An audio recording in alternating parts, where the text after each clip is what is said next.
Ito. Ito yung tatawag ng freeloader. Nakikikain lang sa mga pagkain ng baka. Ito ay native na kambing. Hindi to hybrid. Nakikita mo sa sungay niya, pati sa kanyang tainga, na native siya. But look at the body. Bilog na bilog.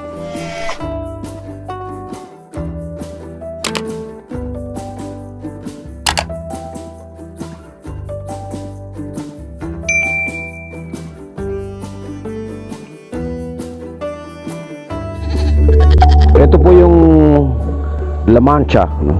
Yung isang breed ng kambing na ang kanilang distinguishing feature, hindi pala rin, I will always come back to my farm.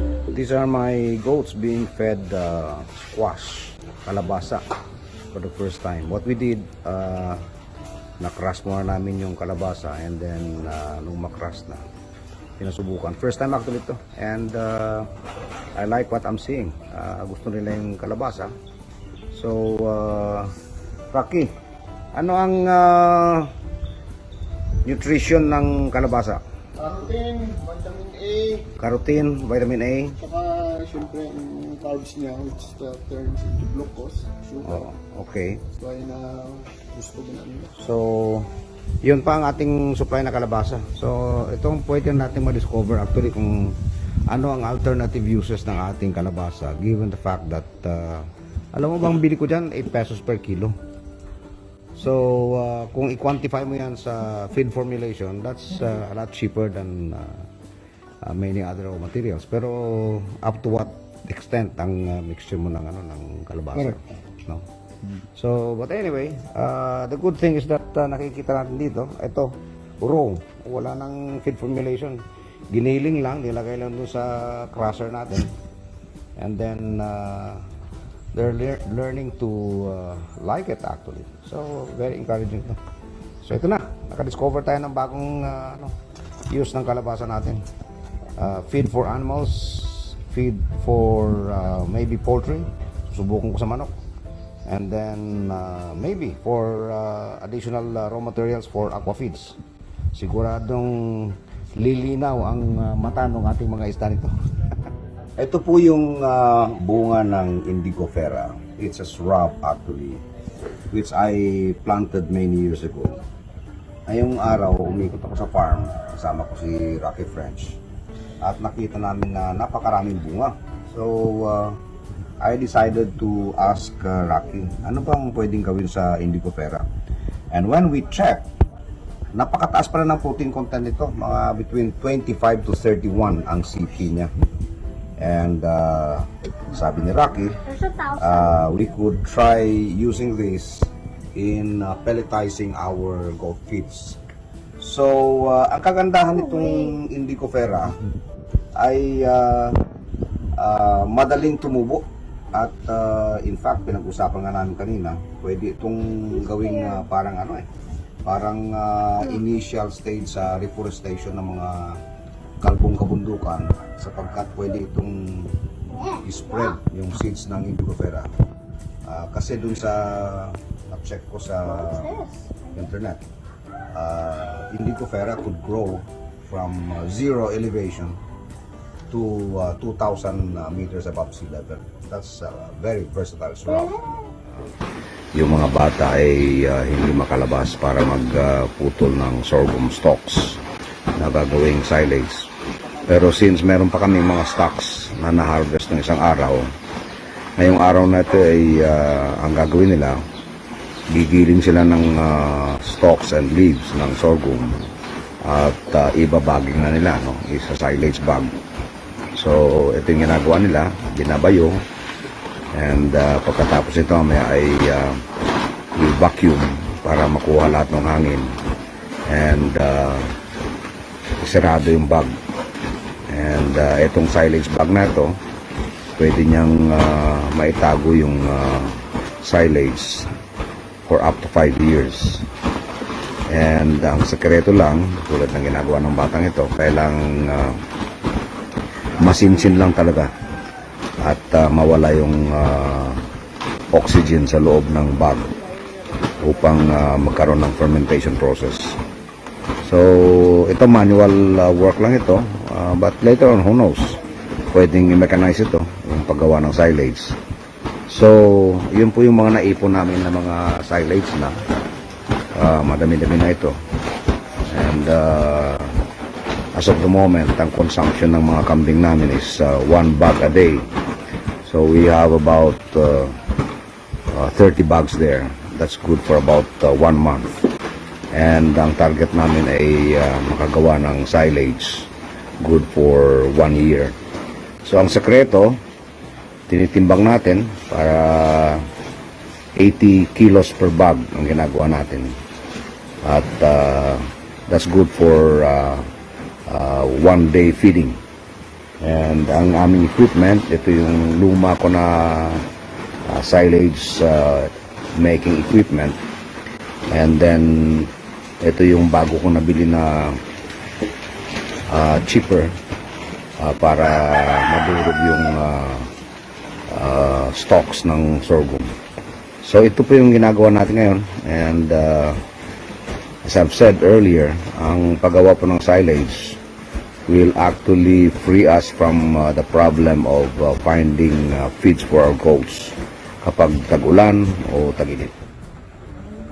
Ito po yung mga imported na kambing. Ang lunubian Pastor, no? Ang lunubian na nakuha ng Mount Carmel from the Department of Agriculture when I was DA Secretary. At makita nyo naman yung quality. Ito po si Pastor Melchor Pulayapoy, ang ating in charge. Pastor po siya, pero siya ang in charge nito mga kambing na ito. Pastor, asa man ini nga mga linya? Puro ni ang lunubian, no? Opo sir, opo sir. Kining housing, puro ni ang lunubian. Yes sir, yes sir. Pila ka heads ang nadawat sa Mount Carmel from DA? 100 plus. 100 plus. 100, almost 100. Dala sa laking upat. Okay. Lamansa and ang lunubian. Unya kini sila mauna ni ang nangabilin, no? Okay, mga anak na ni. Alright. Sige. Sir, kini anak na ninyo Kaning mga dagko original, mga imported. Sige daw pastor, pagitudlo daw asa tong pinakakusog maggatas. Ari sa piyak sir na speaker. Okay. Meron daw po sila itong malakas magatas. Ang tawag niya si Ito sir. okay. Okay, pinakamalakas daw magatas to. Yung talingan niya sir, baka may kaliglay sa 6M. Yung 6M Galaxy, no? Okay. So, pila ka litro siya sa isang adlaw, Pastor? 3 liters sir, 3 liters. 3 kilos. 3 kilos a day, no? So, ibig sabihin 3 liters. 3 liters. Mataas na dito sa Pilipinas yan, no? Because ang inyong record dire, mga 1.5 to 2 liters lang. Oo. Sa Amerika actually naka 6 liters sila eh. Oh, grabe ang pagkatas nila. So ito pa yung grupo ng mga imported. Okay. So puro to ang lunubian. And mao ni ang ilang mga anak, Pastor. Pang replacement yun na ni. Replacement na ni. So pinakabuok na yung replacement, Pastor? Ini mga 15. 15. Okay. Lagsik sila. Mayong lawas, Pastor. Gwapong Pastor. Unsa ang imong feeding, Pastor? Ako na sir, sago lang basta inani nga edad. Ligyom sa saka gasis. Aha, okay. Ano nga unsa nga ligyum ang pinapakain nyo? Anong ligyum? Indigo Ferrari, Sone. Okay.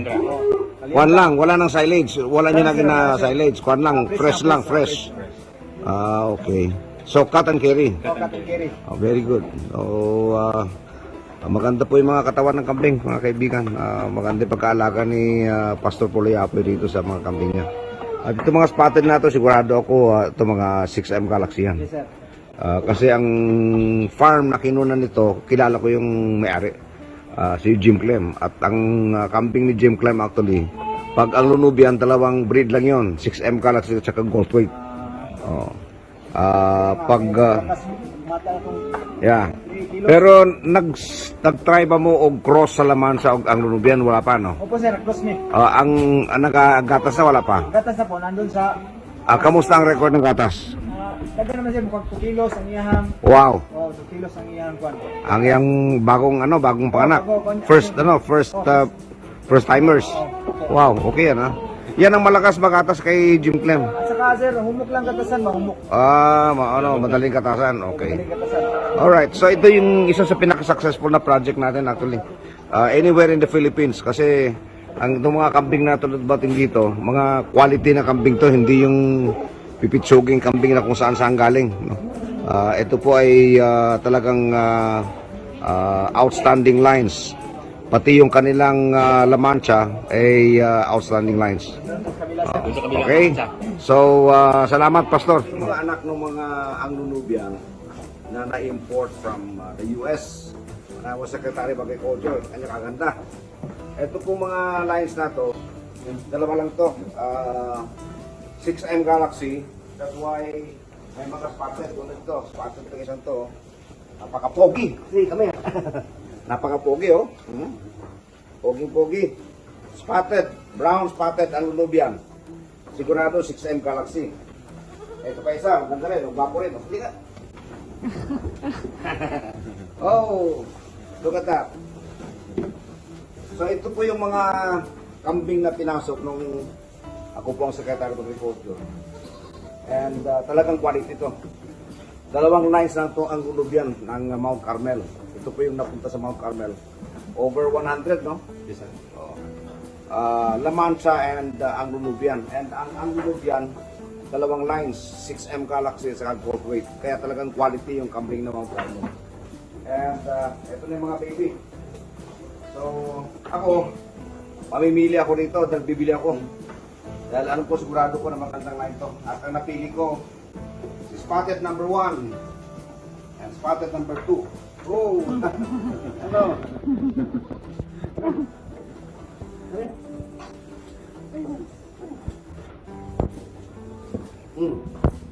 Hindi ko man pinipili, pero gusto mo yata mo mapili. Babae pala ito eh. Babae, hindi ka pa nalutas eh. Okay, sinagdag ka naman siguro. Kailan babae trip ha? Sila babae trip? Wala po siya. So, wala. Ay, dagdag naman siya. Ha? Okay, sige. So, pag magandang quality of breeding materials, magandang quality mga anak. Ito, crack na crash ko. Yun na yung tuwa yung ano, yung back na yun. Ang lalaki yan. Puro imported pa yan. Okay? This is our new silage cutter. 1.2 tons per hour. And ang quality ng silage mas maganda.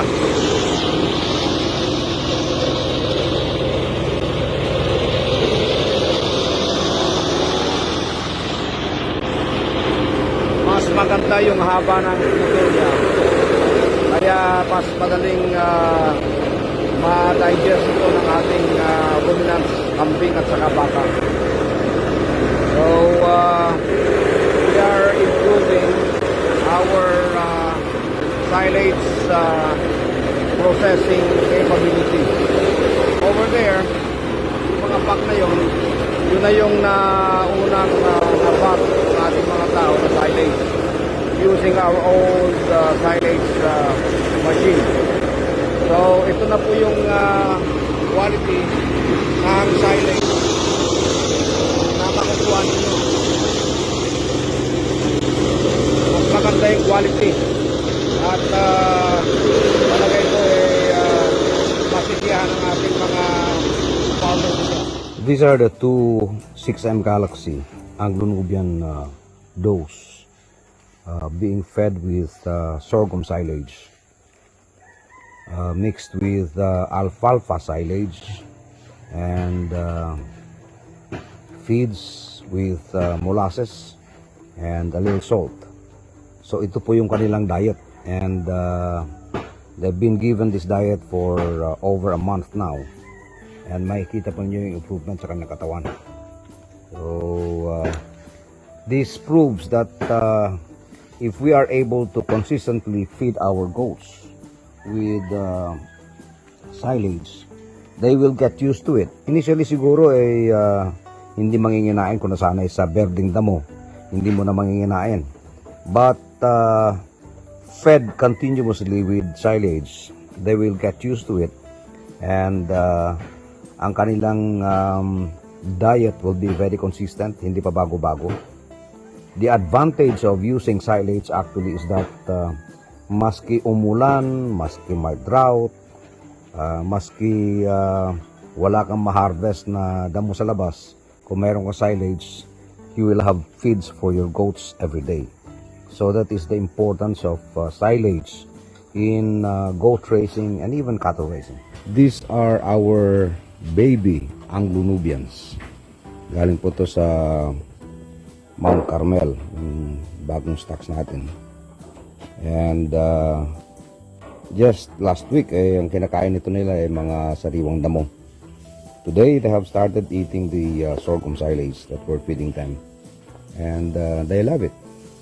So, ang sekreto lang po para magbago yung diet ng mga kambing, dahan-dahan lang. If you would notice, meron pang kaunting halong flamingia o green leaves yung silage nila para hindi mabigla.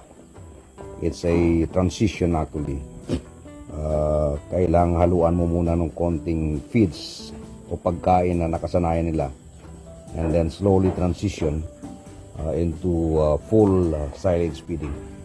So okay naman yung kanilang reaction, and take a look at this. Ito yung kasama nila, saka po ito. They enjoy eating the silage mixed with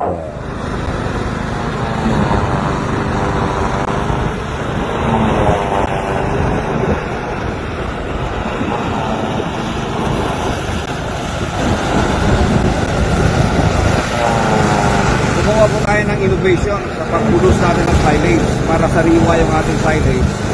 Right after harvesting, may mga bata na puputol na nung stalks saka naiwang dahon ng sorghum. And right from the field, tinanggal natin yung ating silage machine sa truck, at automatic ginigili na kagad para sariwa yung ating silage.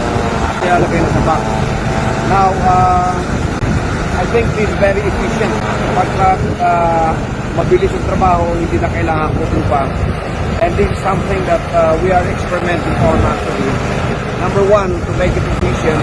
Number two, to ensure na yung silage na binibigay natin o binibenta natin sa ating mga cattle at goat raisers ay sariwa at sabi nilang juicy pa o succulent pa para mas maraming nutrients na makukuha yung ating baka. So yan po yung ating innovation sa paggawa ng silage right in the field. This is the last of our silage production from the demo farm. It's not much actually, it's about 12 tons. Kasi kaunti lang yung aming pilot area. And itong last batch na ito ay binili po ng isang goat racer from Cagayan de Oro. So malayo, from here actually hanggang Cagayan de Oro. Nainayin nyo kay mapamagisi na. From here to Cagayan de Oro ay siguro mga nasa 500 kilometers.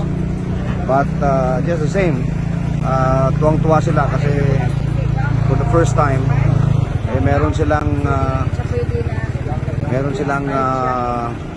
nakukunan ng silage na pampakain sa kanilang baka at kambing. And eto, mabiyahe ng napakalayo para lang maapuan ito.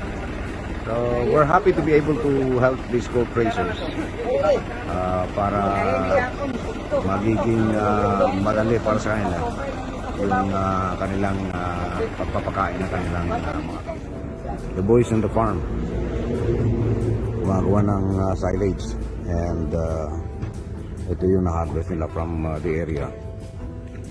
Pagkatapos ay ginigiling ng ating silage machine, and dito ay pinapasok sa silage bag, sinisinsin. Pagkatapos ay binabacuum, and then nilalagay dito. Marami pong mga umorder nito, and dito po sa Barangay Palcan, Pulumulok, for cattle and goat racers na dito po sa palibot, Pulumulok, Marbel, Corong. Dito po kayo kumuha sapagkat mas palapit sa Kidapawan. And pagkatapos ay yung malapit sa Kidapawan, pwede po dun sa farm ko. Andun po yung ibang silage. So tinitimbang actually, ang isang bag ay 60 kilos. And pagkatapos timbangin ay binabacuum. Pagkatapos ay tinatalian. Ito, kapag maganda yung inyong pagka-preserve, huwag lang mapasukan ng hangin. Aabot ng 5 taon na pwede nyong ilagay lang dyan at ready for feeding anytime na kailangan.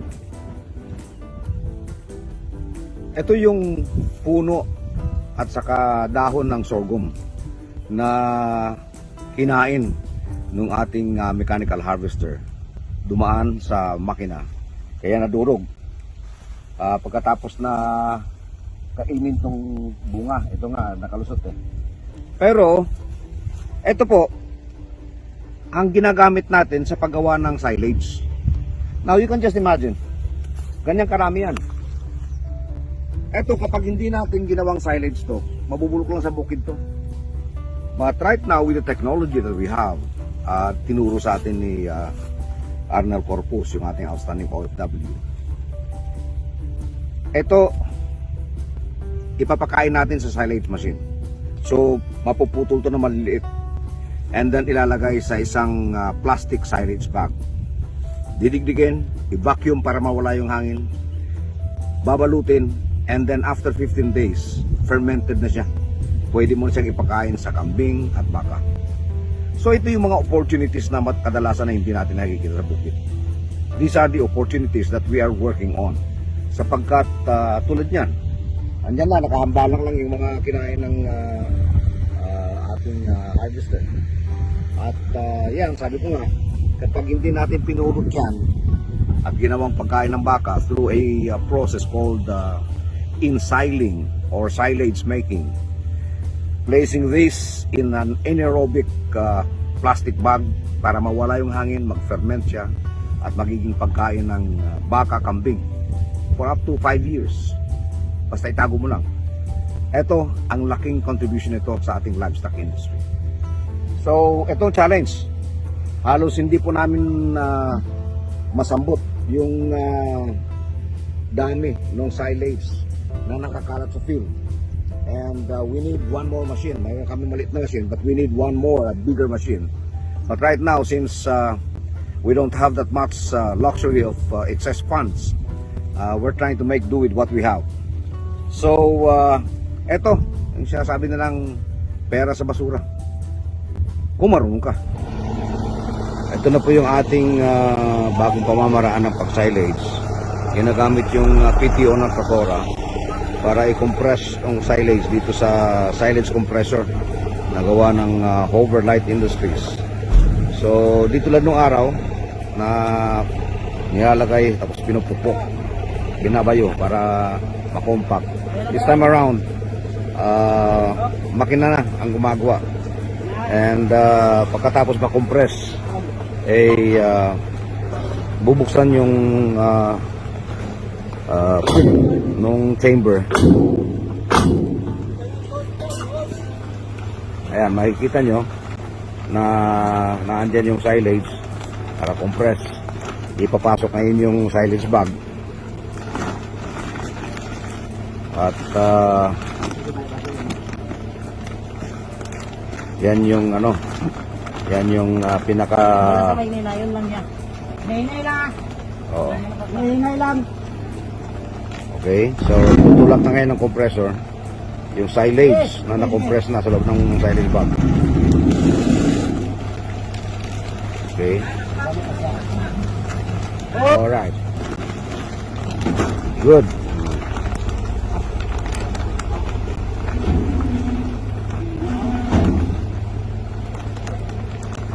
So that's 60 kilos approximately.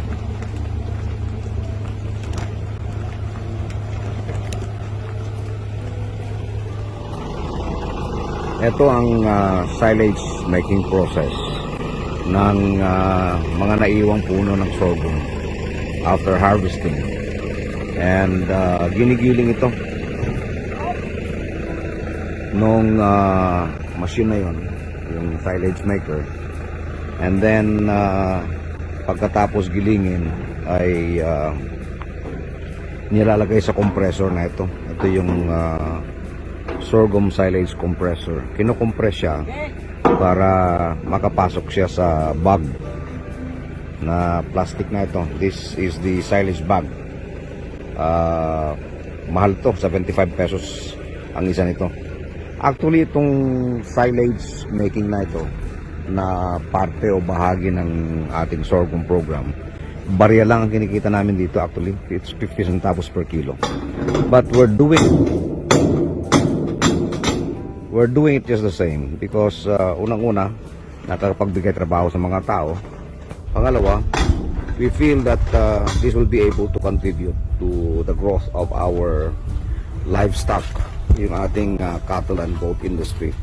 So pagkatapos i-compress yung silage sa silage compressor na gawa ng Over Light Industries, itutulak siya dito sa silage bag na to.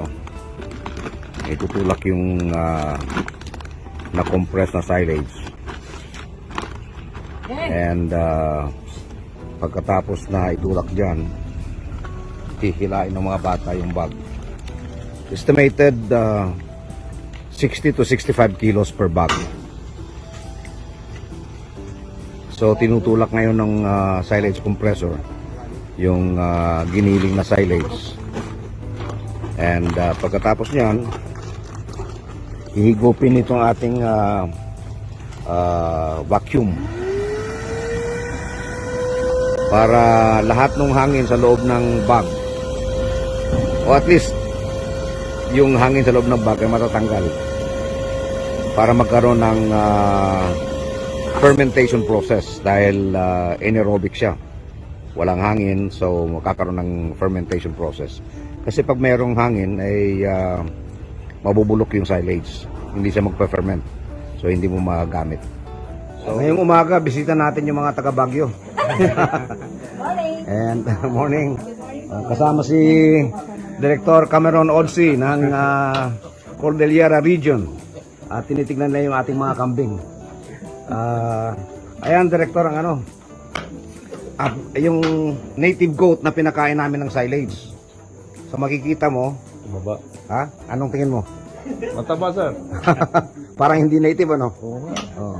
Ready to sell. Yeah. Buntis yan, pinabreed namin. We're just proving na kapag maganda yung pagkain, pati yung native na kambing magkakalaman. Ito naman yung aming back ng La Mancha. Yung walang tainga. Ito yung mga dairy goats. Okay? So mga taga Baguio, mga taga Benguet. Benguet saka ano to, Mountain Province? Benguet lang, sir. Benguet, okay. Benguet farmers. The organic farmers. Organic farmers. Anyang arod, Manong? Manong? Anyang tinagan mo? Binduingo, sir. PGS. Organic farmer. Yes, sir. Anong tanim mo? PGS registered. Mga lipi, coffee, citrus, mga iba pa, sir. Sa Benguet. Sa upo. Okay. Very good. So, anong impression nyo sa farm namin dito sa Braveheart, yung mga kambing namin? Oh, maganda. Saka, sana ma-adapt namin, sir. Ang iniisip ko agad ko ano, papaitan, no? at saka kapukan. Naglalaway itong mga ano, itong mga taga Benguet. Kapukan saka hapaf. Okay. Sa pagbisita ko rito sa cattle feedlot ng Del Monte, dito sa Manolo Fortich, Bukidnon, meron akong nakita nakakatuwa. Ito yung tinatawag ng freeloader. Nakikikain lang sa mga pagkain ng baka. Ito ay native na kambing, hindi to hybrid. Ay kita mo sa sungay niya, pati sa kanyang tainga, na native siya. But look at the body. Bilog na bilog. Ang ibig sabihin niyan, yung ating mga native na kambing actually, given correct feeds and proper nutrition, could actually attain a body like this. Tingnan niyo katawan niyan. And pinapalisa siya ng baka. Sabi niya, marami ka nang kinakain, alis ka dyan. So makikita ito. Nakakatawa itong kambing na ito. Freeloader. Ewan kung sino may-ari nito. Pero siguro dito na ito sa rancho siguro. So ang ibig ko sabihin mga kaibigan, kapag tama yung pagkain ng ating mga hayop, pati native na kambing, eh ma-achieve natin yung magandang katawan. Proper nutrition results in good health and good body. Ito po si Doktora Jusa Banda, yung head ng cattle feedlot facility ng Del Monte. And I didn't get your name. June Piala, Finance Manager. June Piala. Piala, no? Piala. Okay. Doc, itong facility ng Del Monte, ilang heads of cattle meron kayo? Dito sa sa feedlot 700, 500 to 700. But the whole Sa area, overall po nasa 1,000, almost 2,000. 2,000. And what do you feed your cattle? We feed them pineapple pulp at Oh. saka feed concentrate for cattle. Okay. We created our own feed. You formulated your own feeds. Okay. So mainly pineapple pulp. Yeah. Okay. So mga ilan ang population niyo? Mga 4,000? Nasa mga 2,000 na. 2,000. Okay. The dairy. Including the dairy. Oh. So how long did they stay in the feedlot? 4 to 5 months. 4 to 5 months. Kasi 6 months weaning, nandun pa sa calf barn. Tapos after that, we will raise them here in the field. So ito anak to ng mga dairy nyo? Some. Halo. Halo? Okay. From the Brahmans and the Holstein. Okay. So, pinafatan nyo for slaughter? Yeah, alright. Very good. Slaughter and then for the yung mga female for dairy as well replacement. Replacement. But for the male, we go for the slaughter and the fattening. Okay. But for the Brahman, all goes to How old is this facility? Mga 50 to 60 years na. Wow! Wow. So, kanyang katagal na to. And itong pagkain nyo, ang tawag dito, ad libitum. Adlib ito. Walang, basta hanggat gusto nang kumain. gusto mong kumain. Kain. What about the water? Wala akong nakikitang There's facility ng tubig. Other side. Doon sa kabila. Okay. So, 24/7 din yung availability ng water.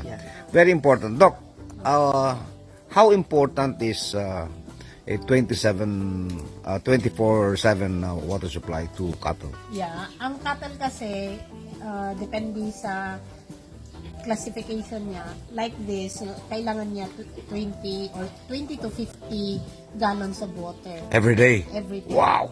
So kailangan talaga na abundant yung water niya. Mhm. And we conducted also here water quality check once a month. Okay. Now, given the volume of pineapple pulp that you have, mga ilang tons ang pineapple pulp nyo daily? So daily nasa 5 to 7 trucks times Times 30. Around 300. 300 tons a day. At hindi maubos ipakain sa baka yan. Oh, hindi. So, it's an opportunity na hindi nagagamit, no? Hindi pa nagagamit. Oo. Still, there's a big opportunity for other business like. Okay. So, ito yung mga potentials actually, mga kaibigan, ng Mindanao dahil sa pineapple industry. Merong pulp. Yun yung balat ng pineapple kapag pinaprocess at pinapakain sa baka, hinahaluan ng concentrate. And maganda sa nutrition ng baka. And sabi nga ni Dr. Banda, mga 300 metric tons a day. At ang kayang kainin ng baka nyo ilang tons? 2 trucks. So 60. 60 tons. Ang dami pa. A very big room for... So, very big room for cattle fattening project. So that's in why we Mindanao. encourage those small farmers na maggamit talaga ng pineapple pulp. Tulong na rin din sa kanila. Okay. Very good. So, thank you, Doc. This is one of the experiments I'm doing in my farm right now. Dito sa goat farm. And I'm actually raising a few heads of native goats. But I raise them in a confined area. And I give them silage instead of tethering them and allowing them to eat grass sa yarda. Kinulong ko sila at binago ko yung diet. And the result is very good. Ito yung kanyang mga anak. Hindi sa kalakihan, of course, dahil native goat siya. Pero makikita ninyo, yung katawan niya compared to other native goats is a lot better. No? Kasi maganda yung nutrition. Now, of course, it's smaller than this La Mancha doe. No? Malaki talaga itong mga La Mancha. So, that's one yard over there na may anak na dalawa. Ito pa yung isang native goat. Payat na payat to nung nabili ko. Pinakastahan ko ng native na kambing din. And ito yung kanyang mga anak. Medyo payat siya ngayon dahil of course dumidede yung kanyang mga anak. Pero makikita nyo, nag-improve talaga yung quality ng native goats kasi yung nutrition nila is better than the goats in the free range. And makikita nyo yung improvement.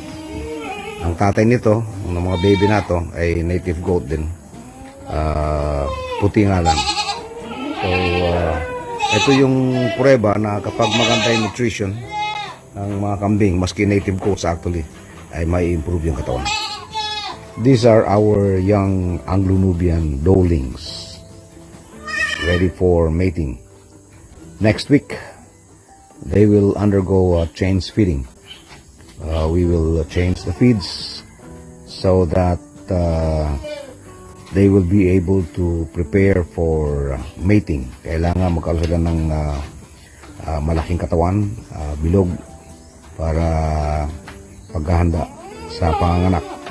Sapagkat kung manipis ang katawan nila, ay medyo maapektuhan sila kapag nabuntis at saka nanganak. So, these are all actually progenies of 6M Galaxy and Goldthwait Lions from Oregon. First generation ito ng mga imported breeding materials. Ito, makikita yung spotted blood dito sa pula na ito at saka yung itim. So, these are all good lines and very good milking lines actually.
That's Laura calling the goats.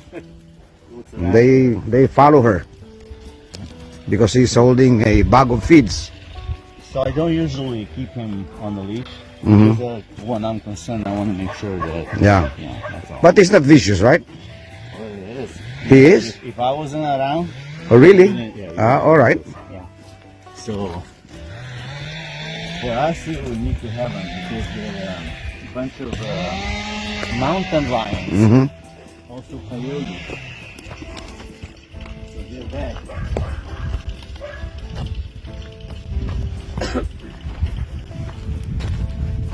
So the Anatolians are good shepherd dogs? Very good. Very good. Yeah. I mean, there's some other breeds that people use around here. I mean, in the United States, they Yeah. have the Great Pyrenees. They have that Alpash. They're all good. Come on, let's go. Give them that. Give them that. Give them that. This is Pavel Finetien and his wife Laura selecting the Spanish goats to be sent to the Philippines. This is going to be the foundation stocks of our goat multiplier farm to be established in Isabela and in Cotabato. And these are the Spanish goats from Texas. So initially we're getting what is available. That is 2 young bucks and 2 young doelings. This would be the start of the engagement between me and Pavel, his family, to supply us with good genetic materials of Spanish goats. These goats are registered Spanish goats, and we will use this in upgrading our native goats in the Philippines. That's Laura, the wife of Pavel, and you can just imagine how huge these goats are. Doctor, ito yung tinatawag na sorghum silage. Ito actually puno ng sorghum to na hinarvest. Pagkatapos makuha yung grains, hinarvest siya. And then, mabango. Then nilagay sa silage bag. After 15 days, pwede na siyang ipangtikasin. O saan na siya? Kasi itong Ito yung parang seaweeds, na powdered seaweeds. Oh. Sarap na hindi nakain ng kambing. Powdered seaweeds. Matagal ko nabili yan, pero hindi naman nasisira. Sorghum, ito ni sorghum. Sorghum. This one is... Yan, napier lang kasi may bago akong biling kambing na hindi pa nasanay. So, they will undergo transition. Parang tao din. Hindi mo pwedeng biglayin na magpalit ka ng diet, di ba? So, ang ginagawa namin, halimbawa, gusto namin mag-introduce ng bagong pagkain sa kanila. Ngayong araw na to, yung bagong pagkain, 25% muna, 2 days. On the 3rd day, 50-50, and the 4th day. On the 5th and the 6th day, baliktad na. 75 na yung bagong pagkain, 25 yung lumang pagkain. On the 7th and the 8th day, yun na, 100%. So, the difference is yung ito mas pang baby. Hindi, pagbagong kambing, Pagbagong kasi makabila kami ng native na kambing na nasanay sa damo. So yan muna yung pagkain namin. Okay. Kasi pag biglain mo siya, ang tiyan kasi ng kambing, may, diba, may rumen siya. May mga microbes. Yung may nang nag-digest nung pagkain, turning it into energy and nutrients for the body of the goats. Hindi ito nagpapataba sa kambing. Yung mga microbes. Okay? Now, the moment na bago yung pagkain na ibibigay mo kaagad, ma-shock yung microbes kasi bago yung kakainin nila. Mamamatay, di ba? So makikita mo, mapapansin mo, parang tao din. Pag pinakain mo ng bago, hindi, magtatay. Oh. Di ba? Ganon, you understand it, medicine yan. Di ba? So yan yung sekreto. So ito yung hinahaluan pa ng sitaw ito eh. naluan pa ng molasses para masarap. Mabango po. Oo. Ganyan ka-pampered yung ano, tapos haluan pa yan ng ano, ng feed mix. These are all science-based, no? Science-based. Grabe. Farming is science actually. The breeding season has started for our goats. Ito yung panahon ng taon na nag-uumpisang mag-hit yung ating mga dairy goats. Ito po yung ating mga Alunubian. Ito yung bagong buck na na-acquire ko kahapon from Mount Carmel. And right away, pagdating niya ay he was able to mate right away with that black doe over there. So, ito po yung galing sa Mount Carmel na breeding materials. Ito naman ay mga imported does pa ito. Oregon. Cross of Goldthwait and 6M Galaxy.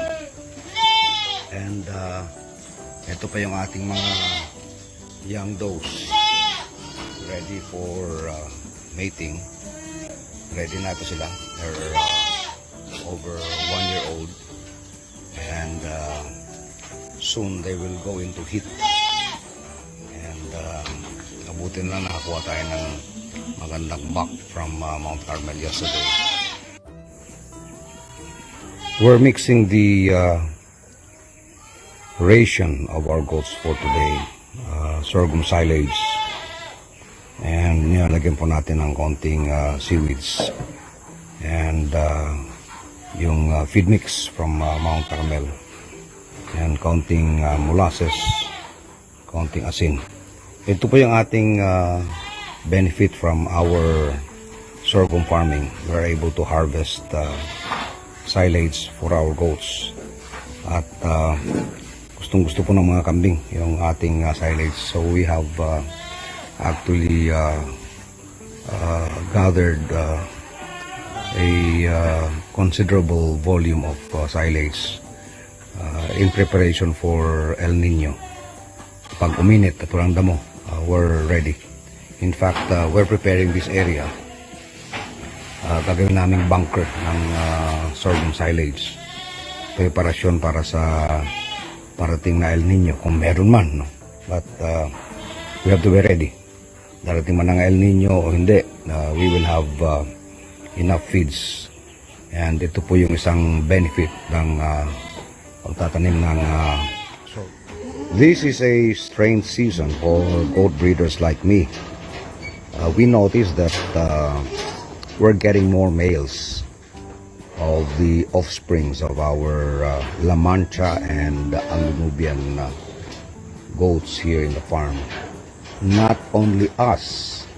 I was in Mount Carmel yesterday, and the officer in charge of the breeding program of Mount Carmel also told me that they're getting 70% male this season. So ito po yung isang pen. This is a La Mancha doe mated to an Anglo-Nubian buck, which I lost actually.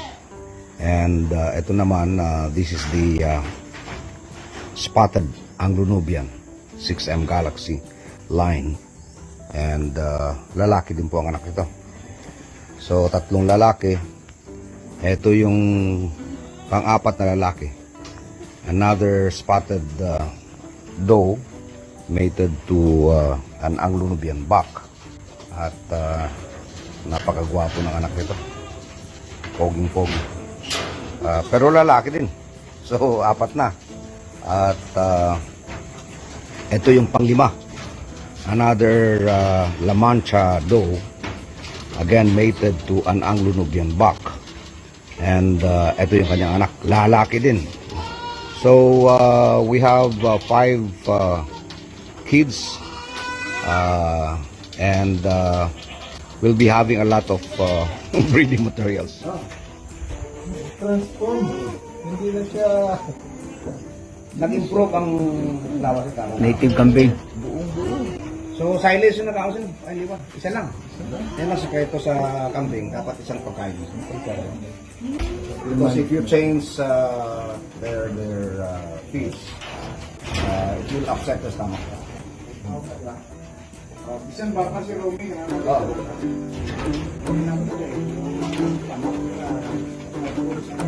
Oh.